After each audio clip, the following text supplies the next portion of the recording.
오늘 말씀을 통해서 주님께서 우리에게 주실 큰 은혜가 있을 줄로 믿습니다. 오늘 읽은 본문 말씀을 기록한 요한 사도는 제자들 중에 유일하게 천수를 누리고 죽음을 당한 인물입니다. 예수님의 제자들 대부분은 순교했기 때문입니다. 요한은 네로 황제 때 교회에 대한 박해가 심해지면서 반모섬이라고 하는 곳에 유배를 당했습니다. 그리고 네로가 암살당하고 새로운 권력이 등장하게 되자 유배가 풀려 에베소 교회로 돌아오게 되었습니다. 요한은 에베소에서 101세를 일기로 인생을 마감하게 되었는데 복음을 전하려고 하는 열정이 뜨거워 아주 노쇠했을 때까지도 설교를 쉬지 않았다고 합니다. 이처럼 노쇠한 사도가 어렵게 단 위에 올라서 한 설교는 오직 한 가지였습니다. 바로 사랑하라는 것입니다. 요한은 매번 설교할 때마다 자녀들아 사랑하라 이렇게 사랑을 설교했습니다. 너무 여러 번 반복해서 나중에 신자들이 실증을 내고 다른 말씀을 좀 전해달라고 요청을 했습니다. 그럼에도 불구하고 사도 요한은 끝까지 사랑하는 자녀들이여 서로 사랑하라 이 설교만 반복했다고 합니다. 사랑은 그리스도 교회의 기초요, 사랑만 있으면 죄를 범하지 않는다. 이것이 요한이 하는 설교 내용의 핵심이었습니다. 흑인 인권운동가로 노벨 평화상을 수상한 마르틴 루터 킹 목사는 노벨상을 수상하는 연설에서 이 세상의 모든 문제를 해결할 수 있는 유일한 열쇠는 사랑입니다 라고 말했습니다. 우리의 가정과 사회를 그리고 우리 교회를 건강하게 하는 유일한 대안 또한 주님이 가르쳐 주신 사랑뿐입니다. 예수님은 고난의 때가 점점 다가오자 제자들과 마지막 식사를 함께 하셨습니다. 선수 제자들의 발을 씻기시고 당신의 살과 피라고 하시며 빵과 포도주를 나누어 주십니다. 그리고 예수님께서는 고별 설교를 시작하십니다. 예수님께서는 마지막 유언과도 같은 설교를 시작하십니다. 왜냐하면 예수님은 곧 십자가에 달려 돌아가실 것이기 때문입니다. 그 설교의 주제가 이것입니다. 서로 사랑하라. 예수님은 이것이 새 계명이라고 말씀하십니다. 이 새 계명은 지금까지 예수님께서 하신 모든 말씀을 요약한 핵심적인 것입니다. 예수님께서 하신 모든 말씀들의 정점엔 항상 사랑이 자리 잡고 있습니다. 사순절기 2주를 지나면서 오늘은 그 사랑에 대해 살펴보며 은혜 나누기를 원합니다. 본문에 보면 예수님은 서로 사랑하라는 이 명령을 새 계명이라고 말씀하십니다. 이것은 사랑에 대한 새로운 정의를 내려주시는 말씀입니다. 사실 사랑에 대한 명령은 새로울 것이 없습니다. 마태복음 22장에 보면 예수님과 한 율법사의 대화가 나옵니다. 율법사는 예수님께 나와서 율법 중에 어느 것이 가장 큰 계명이냐고 묻습니다. 이 질문에 예수님은 마음을 다하고 목숨을 다하고 뜻을 다하여 하나님을 사랑하는 것과 이웃을 내 몸과 같이 사랑하라고 답변해 주십니다. 여기서 주님이 말씀하신 하나님 사랑과 이웃 사랑은 이미 구약에 기록되어 있는 내용입니다. 신명기 6장 5절에서 이렇게 기록하고 있습니다. 다 함께 읽어보겠습니다. 시작. 너희 뜻을 다하고 힘을 다하여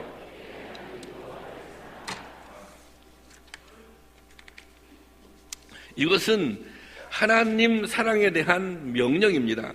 그리고 레위기 19장 18절에 이렇게 말씀하십니다. 시작. 원수를 갚지 말며 동포를 원망하지 말며 내 이웃 사랑하기를 내 자신과 같이 사랑하라. 나는 여호와이니라. 여기 말씀에 보세요. 내 이웃 사랑하기를 내 자신과 같이 사랑하라. 이것은 사랑에 대한 명령입니다. 그러니까 하나님을 사랑하라는 것과 이웃을 사랑하라는 사랑의 명령은 이미 구약 성경에 나와 있는 말씀입니다. 예수님께서 처음 하시는 말씀이 아니라는 것입니다. 그런데 왜 예수님은 서로 사랑하라는 이 명령을 새 계명이라고 하셨을까요? 그것은 사랑의 대상과 범위가 구약과는 다르기 때문입니다. 구약의 사랑은 용서와 더불어 채찍과 징계라는 한계가 있습니다. 그러니까 구약 성경은 잘못하면 반드시 벌을 받아야 됩니다. 구약 성경은 죄를 지으면 반드시 그 죄가에 대해 그 죄가를 지불해야 합니다. 한편 가만히 생각해 보면 그게 참 타당한 것 같습니다. 왜 그러냐면 우리가 주변 세상을 보면 참 못된 사람들이 많지 않습니까? 그런데 뭐 그냥 지나가는 것 같아요. 그런데 이렇게 생각해 보십시오. 제가 이 말씀을 이렇게 보면서 이런 생각이 들었습니다. 만약에 하나님이 용서해 주시지 않는다면 제가 하나님 앞에 행했던 그 모든 내용들을 통틀어서 그 잘못한 부분에 대해서 하나님께서 책임을 물으신다면 제가 과연 이 자리에 서서 목회를 할 수 있겠는가, 그런 생각이 들더라고요.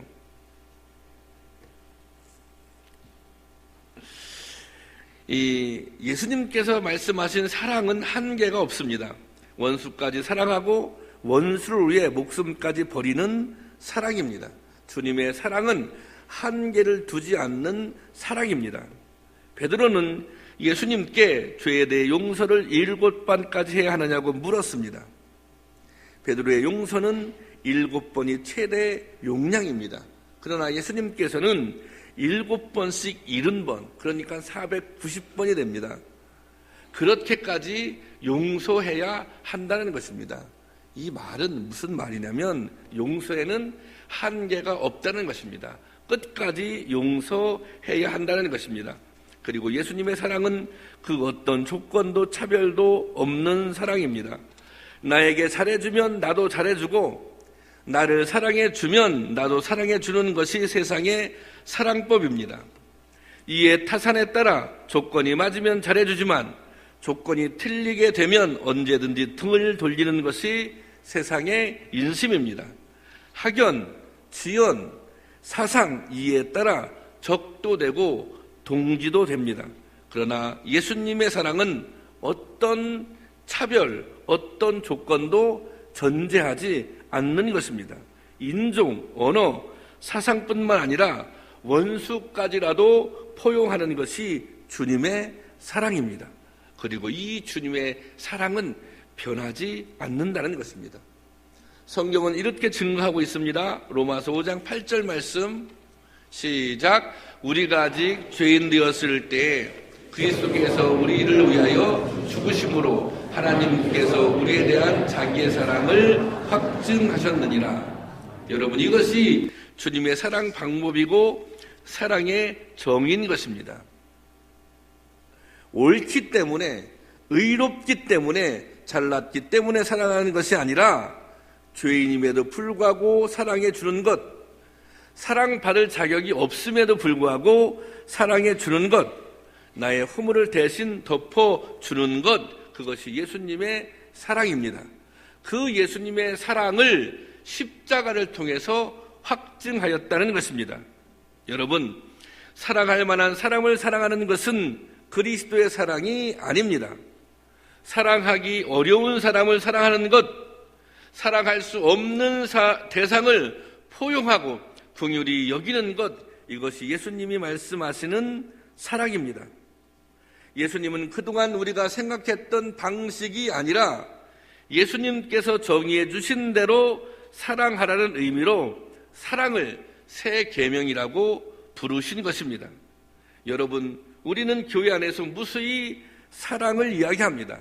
스스로 자신이 사랑하고 있다고 생각합니다. 그런데 우리 가운데 사랑의 방식에 문제가 있습니다. 자신의 감정이나 생각을 기준으로 해서 사랑한다는 것입니다. 사랑은 내가 중심이 되는 것이 사랑이 아닙니다. 사랑은 상대방이 중심이 되어야 합니다. 상대방을 배려하는 것을 기본 전제로 해야 하는 것입니다.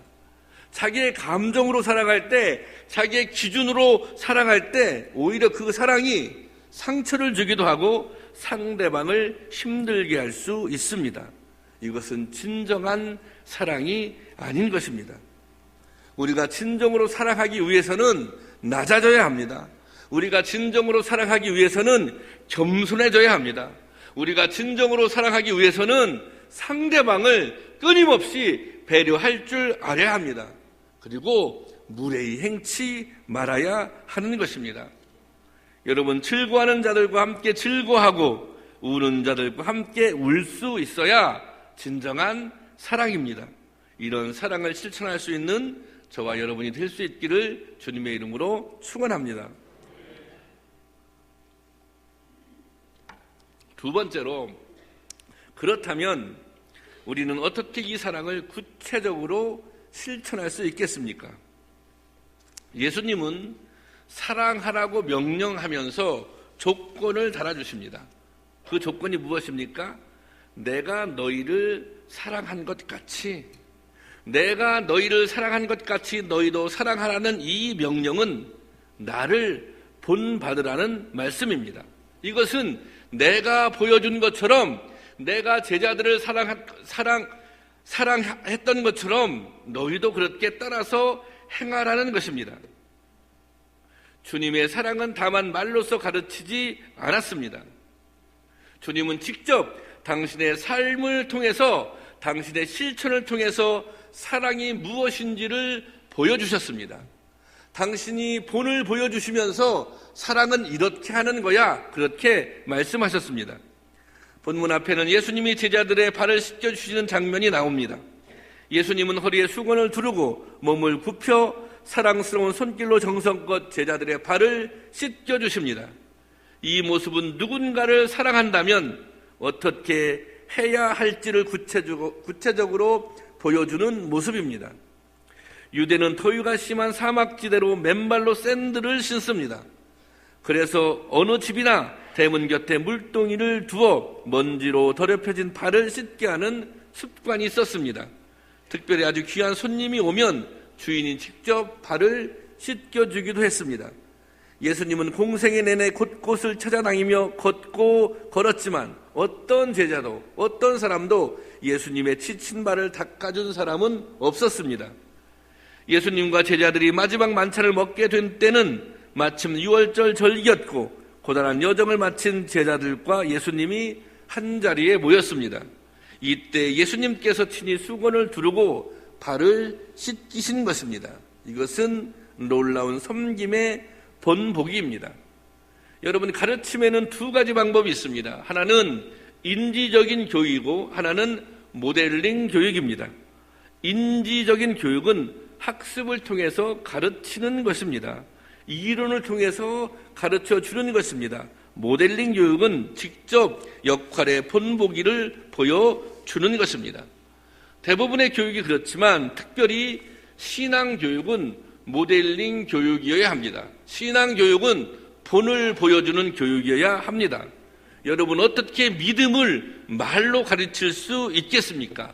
이것이 믿음이라고, 바른 믿음이라고 어떻게 말로 할 수 있겠습니까? 이것은 보여주어야 하는 것입니다. 우리의 다음 세대인 아이들은 우리를 보고 신앙을 배우게 될 것입니다. 초신자들은 기존 신자를 보고 배우고, 집사님들은 권사님들을 보고 배우고, 그리고 권사님들은 장로님들을 보고 배우는 것입니다. 성숙하지 못한 모습, 성숙하지 못한 신앙으로 어떻게 후배를 권면하거나 교훈할 수 있겠습니까? 가정에서 부모님들이 부부 싸움을 하면서 아이들에게 너희들은 싸우지 말라고 하면 그 아이들이 그 말을 듣겠습니까? 앞서가는 사람이 삐뚤어지게 가면서 뒤에 오는 이에게 똑바로 따라오라고 하면 이것이 올바른 가르침이 되겠습니까? 여러분, 신앙교육은 철저히 모델링 교육입니다. 본을 보여주는 교육입니다. 어른들이 본을 보이고 먼저 신앙생활 하신 분들이 본을 보여야 합니다.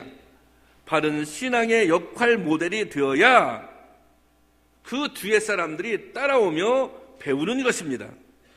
예수님은 그냥 서로 사랑하라고 말씀하시는 것이 아닙니다. 어떻게 하는 것이 사랑하는 것인지 구체적으로 보여주셨습니다. 예수님은 스스로 낮아지셨습니다. 죄인들을 사랑하셨습니다. 그리고 섬기셨습니다. 용서하셨습니다. 그리고 주님은 말씀하십니다. 내가 이렇게 보여준 것처럼 너희들도 행하라고 말씀하십니다. 영국 런던 동부 지역에서 38년간 감리교 목사로 사역하신 렉스 목사님이라는 분이 계셨습니다. 어느 날 비신자인 한 노인이 몹시 아프다는 말을 듣고 그를 찾아갔습니다. 목사님은 노인에게 복음을 전했지만 노인은 고개를 돌린 채 한마디 말도 하지 않았습니다. 목사님은 그 집 바닥이 차고 부엌에도 식량이 떨어진 것을 알았습니다.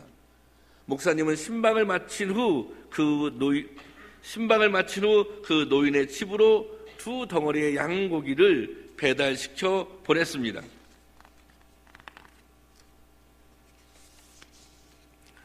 목사님이 며칠 후 방문하였더니 약간 다정하게 대해주었습니다. 목사님은 또다시 양고기를 주문하여 그 집으로 배달을 시켰습니다.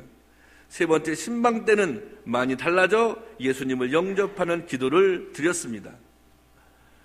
렉스 목사님이 다른 지역을 이제 순회하며 설교를 하고 돌아온 후에 런던에 돌아와 보니 그 노인은 죽고 말았습니다.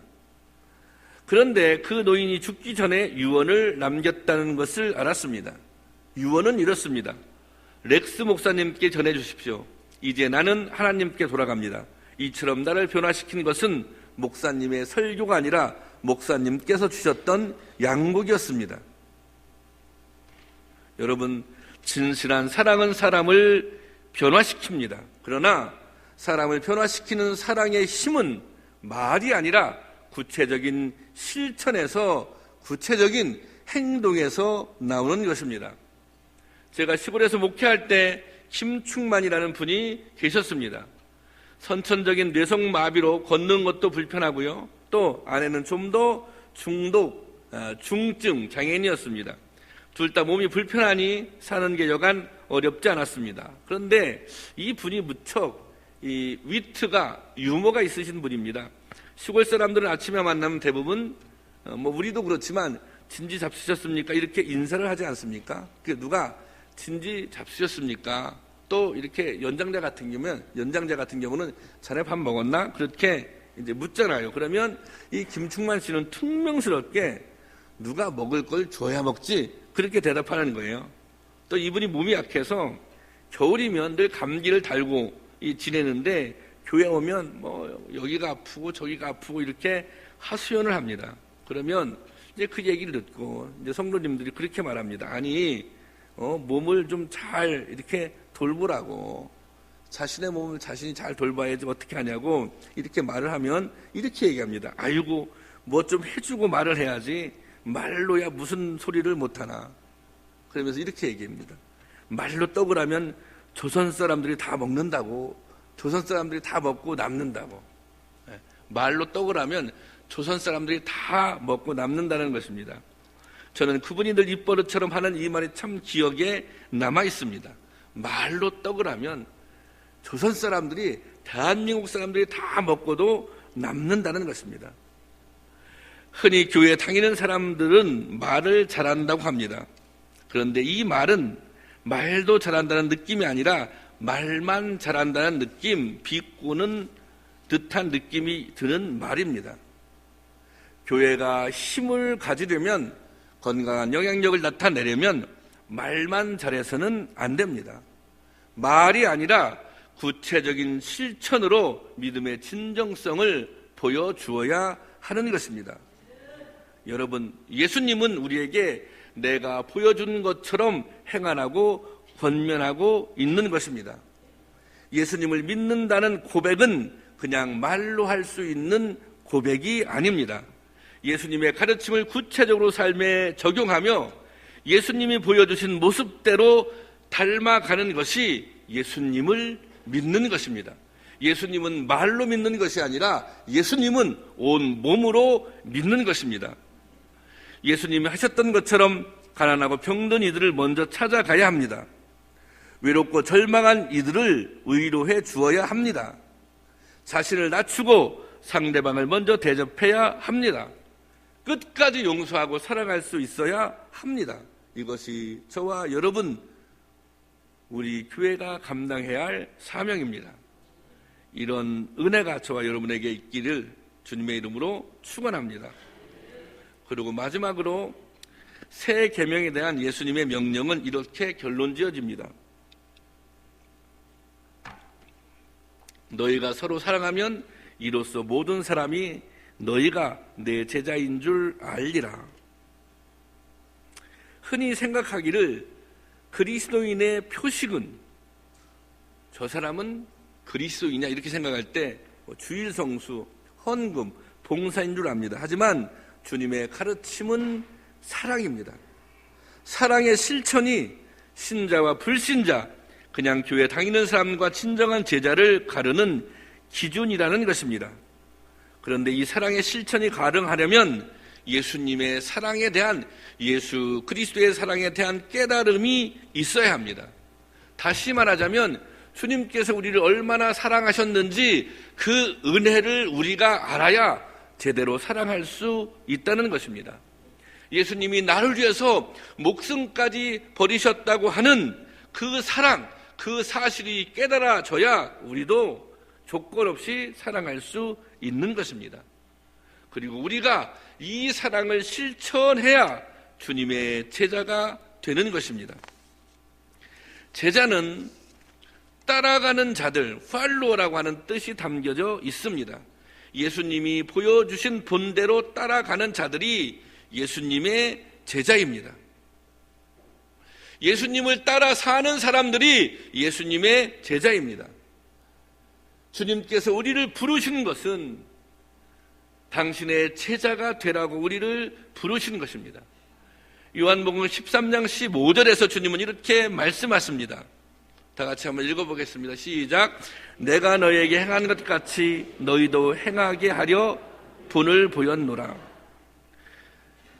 본을 보여주었으니 이제는 너희도 그렇게 하라는 것입니다. 이 말씀은 다른 말로 너희는 나의 제자가 되라, 이 말씀입니다. 여러분, 서로 사랑하라는 명령은 제자들에게 주님이 주시는 명령입니다. 우리는 사랑하기 위해 부름을 받았습니다. 여러분, 사랑해야 성도이고 사랑해야 제자인 것입니다. 우리는 사랑받기만을 좋아합니다. 여러분, 그거 아십니까? 우리는 사실 충분히 사랑을 받은 사람입니다. 지금도 사랑을 받고 있는 사람입니다. 주님이 얼마나 우리를 사랑하셨으면 하나밖에 없는 외아들을 십자가 못 박여 죽게 했습니다. 우리는 그 사랑을 받은 사람입니다. 우리는 지금도 그 사랑을 받고 있는 사람입니다. 우리가 받은 사랑이 있다면 줄 줄도 알아야 합니다. 예수님의 사랑을 받은 우리들은 오늘 사랑하기 위해 부름을 받았습니다. 한 남자가 있었습니다. 이 남자는 87년도에 의대를 졸업했습니다. 그는 다른 사람들의 만류에도 불구하고 지구에서 가장 위험한 지역인 아프리카 수단에서 봉사활동을 시작했습니다. 그가 찾아간 곳은 남쪽의 마을 톤지였습니다. 남과 북으로 나뉘어 오랫동안 내전을 해온 아프리카 수단은 사람들이 가기를 꺼리는 지역이었습니다. 수단의 톤지 역시 그랬습니다. 상대를 향한 분노, 증오, 거기다가 덮쳐오는 가난과 질병, 목숨을 걸고 가족과 소를 지키기 위해 태어난 사람들 덕분에 그들은 가족이 아파도 힘들어도 심지어 누가 죽어도 쉽게 눈물을 흘리지 않았습니다. 열악하고 처참한 현실에서 살다 보니 마음이 메말라 버리는 것입니다. 남자는 톤주 사람들을 위해 사람들을 치료하고 병원을 만들고 교육기관을 설립했습니다. 아무도 돌아보지 않아 버려진 한센병 환자들 보듬어주고 아이들을 위해 악기를 가르쳐 브라스 밴드를 만들었습니다. 웃음과 즐거움이 사치던 톤즈 마을은 한 남자 덕분에 점점 사람 사는 세상으로 변해가기 시작했습니다. 그런데 그것이 계속되지 못했습니다. 남자는 휴가차 한국에 돌아왔다가 자신이 말기암 환자라는 진단을 받게 됩니다. 결국 그리운 수단에 돌아가지 못하고 죽음을 맞고 납니다. 무슨 일이 있어도 눈물을 보이지 않던 톤즈 사람들, 강인함과 용맹함만을 믿기에 우는 것이 수치인 사람들, 가족이 죽어도 울지 않던 그들이 눈물을 쏟고 말았습니다. 48의 나이로 짧은 생을 마쳤지만 메마른 땅의 단비가 되어주었던 남자, 그 이름이 이태석 신부입니다. 영화로도 만들어졌고 이제 여러 가지 책이 나와서 우리가 잘 알고 있습니다. 그의 사랑이, 그의 섬김이 수단의 작은 마을 톤즈를 바꾸어 놓은 것입니다. 사람들을 그를 수단의 슈바이처라고 부릅니다. 톤즈의 아버지라고 부릅니다. 이태석 신부는 가난하고 병들고 온갖 상처를 따안고 살아온 그들의 아버지가 되어주는 것입니다. 한 사람의 사랑이 분노와 상처, 질병 가운데 있는 한 절망의 도시를 희망의 땅으로 바꾸어 놓은 것입니다. 여러분, 우리가 이 이태석 신부의 삶을 볼 때 우리 자신이 부끄러워지지 않습니까?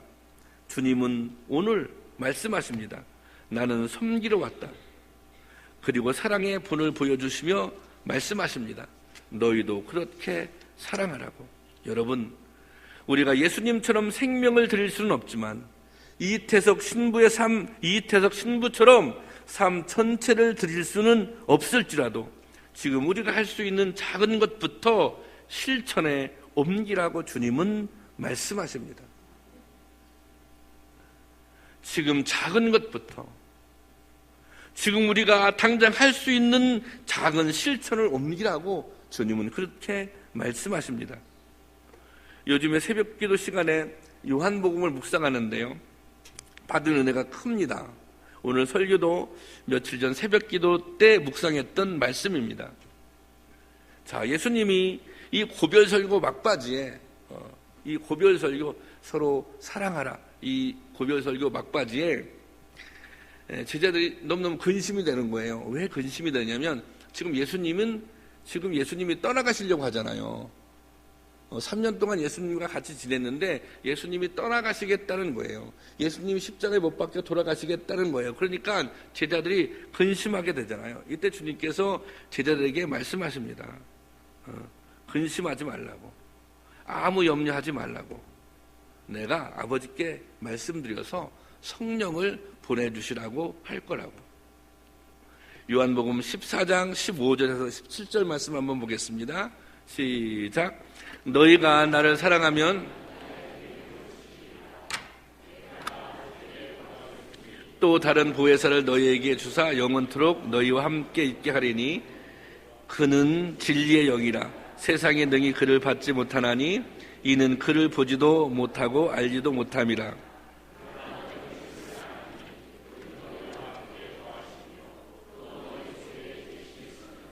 이게 고별설교의 이제 결론 부분으로 넘어가는데요. 자, 다시 한번 확인해줘요. 너희가 15절 너희가 나를 사랑하면 나의 계명을 지켜라. 이게 참 제자들은 지금 마음이 힘든 거예요. 왜 힘드냐면 예수님이 떠나가시잖아요. 예수님이 떠나가시는데 마음에 근심이 있습니다. 그런데 예수님이 떠나가시면서 하시는 말씀이 내가 떠나더라도 너희들은 내가 한 명령을 지켜야 돼. 너희들 정말 서로 사랑해야 돼. 이렇게 말씀하십니다. 그런데 제자들이 가만히 생각해 보면 이 예수님의 계명을 지키는 일도 쉬운 일이 아닙니다. 그러니까 지금 제자들의 마음은 너무 심란한 거예요. 지금 제자들의 마음이 너무 힘든 거예요. 근데 그때 다시 말씀하세요. 아버지께서 보혜사 성령을 보내줄 것이다. 그리고 그 다음에 보면 성령님이 어떻게 한다고요? 성령님이 함께하고 영원토록 함께하고 그 다음에 또 보면 너희 속에 계신다는 것입니다.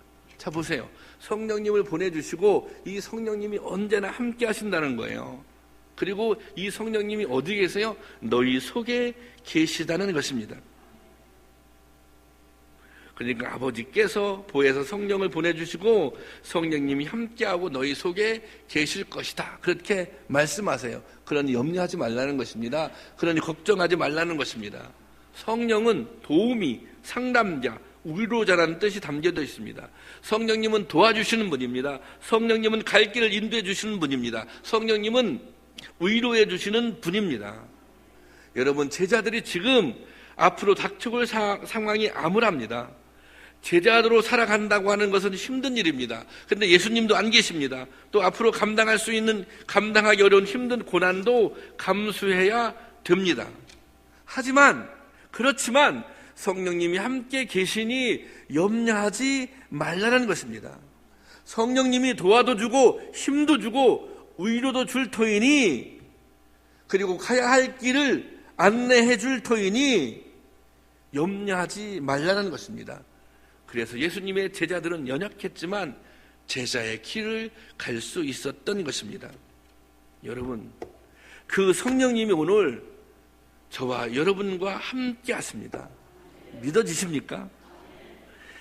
우리도 이 성령님만 의지할 수 있다면 제자의 길을 갈 수 있는 것입니다.